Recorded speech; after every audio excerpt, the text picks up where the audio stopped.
Have you ever wondered why Tibetan monks look so energetic and focused, even though they sleep only 6 hours a day? What if I told you that the secret to their amazing vitality is available to each of us, regardless of age? Imagine a morning when you wake up without an alarm clock, full of strength and energy. No drowsiness, no brain fog, just crystal clear mental clarity and readiness to conquer new heights. Sounds like fantasy? I spent 3 years studying the ancient sleep practices of Tibetan monks, and today, I'm ready to share with you a technique that changed my life. In 6 hours of sleep, you'll rest better than you would in 8 or 9 hours of restless, interrupted sleep. Forget everything you knew about sleep. Today you'll learn the truth that Tibetan masters have kept for centuries. Get ready to take notes because this information will literally turn your understanding of quality rest upside down. Let's start with understanding a fundamental truth. The problem of modern people is not in the quantity of sleep, but in its quality. We can spend 10 hours in bed and still wake up exhausted. Why? Because our sleep is shallow, interrupted, lacking depth. The Tibetan sleep technique is based on the principle of deep restoration. The monks understood what Western science has only recently discovered. 1 hour of deep sleep is more effective than 3 hours of shallow sleep. Their secret lies in preparing the body and mind for the highest quality rest. Let me tell you the story of Robert, a 45-year-old entrepreneur from Moscow. He came home at 11 at night, fell asleep at 1 in the morning, woke up at 7. It seemed like 6 hours of sleep, but Robert felt exhausted. He drank 5 cups of coffee a day to stay alert. After implementing the Tibetan technique, his life changed in 2 weeks. He sleeps exactly 6 hours, but now wakes up fresh as a mountain stream. His productivity increased by 70%. Coffee? He drinks it only for pleasure, not out of necessity. What did he change? The first principle of the Tibetan technique is preparation for sunset. 3 hours before sleep, monks begin to gradually slow down their activity. This doesn't mean you need to sit motionless. It means transitioning from intense activity to calm, meditative work.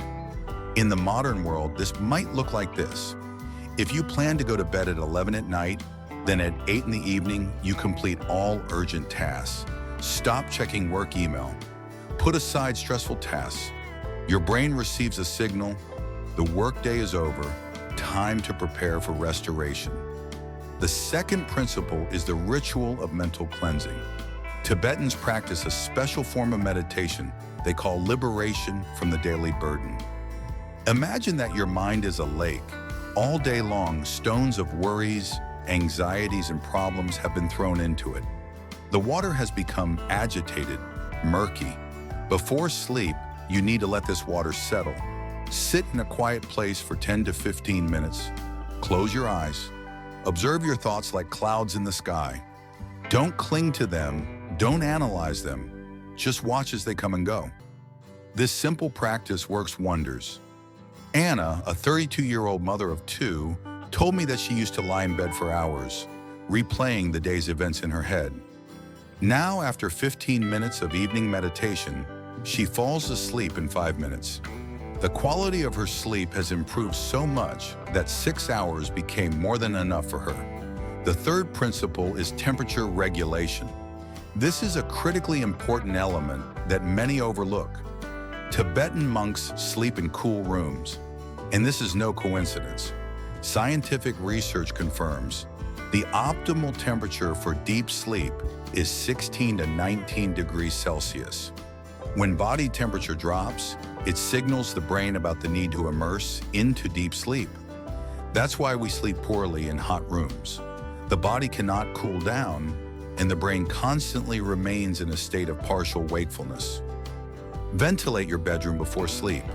Even in winter, open the window for 10 minutes. Use a light blanket instead of a heavy down comforter. Your body should be in a slightly cool environment. This simple change can transform the quality of your sleep. The fourth principle is breathing preparation. Tibetans use a technique they call the breathing of the sleeping mountain. This is a special sequence of inhalations and exhalations that activates the parasympathetic nervous system, the part of our body responsible for relaxation and restoration. Here's how it works. Lying in bed, you take a deep breath through your nose for a count of 4. Hold your breath for a count of 7. Slowly exhale through your mouth for a count of 8. Repeat this cycle 4 times. This technique literally reprograms your nervous system to rest mode. Mikhail, a 50-year-old doctor from St. Petersburg, was a skeptic. He considered breathing exercises something esoteric and useless. But when he tried this technique out of curiosity, the result amazed him. For the first time in 20 years, he fell asleep without sleeping pills. The 5th principle is cyclical awakening. This is perhaps the most revolutionary element of the Tibetan system. Monks don't use alarm clocks. They train their bodies to wake up naturally at the end of a sleep cycle. Human sleep consists of cycles lasting approximately 90 minutes. Each cycle includes phases of light sleep, deep sleep, and rapid eye movement. If you wake up in the middle of a cycle, especially during deep sleep, you feel terrible even if you slept 8 hours. The secret is to sleep a multiple number of cycles. 6 hours is 4 complete 90-minute cycles. This is the ideal duration. Your body completes the 4th cycle and naturally transitions to a state of light awakening. How do you train cyclical awakening? Start with intention. Before sleep, clearly visualize the time you want to wake up. Imagine yourself alert and fresh at that moment. Your subconscious is an incredibly accurate clockwork mechanism. For the first few days, use an alarm as insurance, but set it 5 minutes later than your desired wake-up time. You'll be surprised how often you wake up a few minutes before it rings. After 2 to 3 weeks of regular practice, your body will learn to wake up on its own. The 6th principle is food discipline. Tibetan monks never eat 3 hours before sleep. This is an iron rule. When you go to bed with a full stomach, your body spends energy on digestion instead of directing it toward restoration and regeneration. The last meal should be light. Avoid heavy proteins, fatty foods, sweets. The ideal evening snack is a small portion of vegetables or fruits if you're really hungry. But it's best to finish eating 4 hours before sleep. Elena, a 48-year-old teacher, used to have dinner at 9 in the evening and go to bed at 11. She constantly woke up in the middle of the night, felt heaviness, heartburn. When she moved dinner to 6 in the evening, changes came immediately. Sleep became deep, uninterrupted, restorative. The 7th principle is light hygiene. In Tibet, high in the mountains, people live in harmony with the natural cycle of light and darkness. After sunset, activity decreases. Artificial lighting is minimal.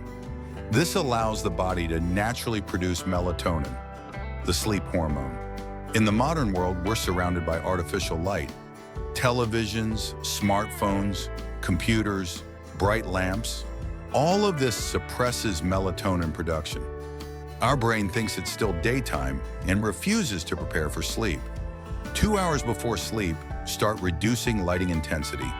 Turn off overhead lights, use floor and table lamps. Completely give up screens an hour before sleep. If this is impossible, use special blue light blocking glasses or activate night mode on all devices. Dmitry, a 38-year-old programmer, worked until midnight at a bright monitor and wondered why he couldn't fall asleep until 2 in the morning. When he established the rule, no screens after 10 in the evening, his circadian rhythm normalized in a week. Now he falls asleep at 11 and wakes up refreshed at 5 in the morning. The 8th principle is positional therapy. Tibetans pay great attention to the position in which a person sleeps. They believe that certain positions promote deeper rest and better energy circulation in the body. The ideal sleeping position is on the right side with slightly bent knees. The right hand is under the head or pillow, the left lies calmly along the body. This position optimizes heart function, facilitates breathing, and promotes digestion. If you're used to sleeping on your back or stomach, retraining can be difficult. Use pillows for support. Place one between your knees, press another to your chest. This will help your body adapt to the new position. The 9th principle is the morning awakening ritual. How you wake up is no less important than how you fall asleep. Tibetans never jump out of bed abruptly. They practice gradual, conscious awakening. When you open your eyes, stay in bed for another 2 to 3 minutes. Breathe deeply, stretch, wake up every muscle in your body. Smile and thank yourself for quality rest. This simple ritual sets a positive tone for the entire day. Then drink a glass of warm water. Not tea, not coffee, but pure water at room temperature. This starts all body systems, activates metabolism, helps remove toxins accumulated overnight. The 10th principle is consistency. This is perhaps the most important element of the entire system. Tibetan monks go to bed and wake up at the same time every day. No exceptions, no catching up on sleep on weekends. Regularity creates a powerful circadian rhythm. Your body loves predictability. When you go to bed at 11 at night every night, your body automatically starts preparing for sleep around 10:30. Melatonin production increases, body temperature drops, heart rate slows. Olga, a 29-year-old marketer, used to sleep on a chaotic schedule. On weekdays, 5 hours, on weekends, 11. She constantly felt exhausted. When she established a strict sleep schedule from 11 to 5, even on weekends, her energy stabilized at a surprisingly high level. It's important to understand that adapting to 6 hours sleep requires time. Don't expect instant results. The first week may be difficult. Your body is used to a certain pattern and it needs time to readjust. But if you're consistent, if you apply all the principles of the Tibetan technique comprehensively, changes will begin to appear in the 2nd or 3rd week. You'll notice that you wake up more alert, that daytime drowsiness disappears, that your concentration improves. By the end of the first month, 6 hours of deep, quality sleep will become your new norm. You won't miss those additional 2 to 3 hours you used to spend in bed, because you'll understand the fundamental truth. Quality always surpasses quantity. This technique works at any age. I've seen it transform the lives of 20-year-old students and 70-year-old retirees. Age is not a barrier. The only real barrier is your unwillingness to change, your attachment to old, ineffective habits. Start today. Don't postpone until Monday, until a new month, until a new year. Tonight, apply at least 3 of the principles I described. Ventilate your room. Do the breathing exercise. Give up screens an hour before sleep. Each small step brings you closer to transformation. Each night of quality sleep is an investment in your health, productivity, happiness. Tibetan monks have known this for centuries. Now this knowledge is available to you too. So you've just learned the ancient Tibetan sleep technique that can completely change the quality of your life. 6 hours of deep, restorative sleep instead of 8 to 9 hours of restless tossing in bed. Can you imagine how much additional time and energy you'll gain? If this video was useful to you, hit the like button and subscribe to the channel. And if we get 5,000 likes, I'll make a follow-up where I'll tell you about secret Tibetan practices for daytime energy and how to stay alert all day without coffee and energy drinks. Write in the comments which principle you'll apply today. Share your experience in a week. I read all comments and answer questions. Remember, quality sleep is not a luxury, it's a necessity.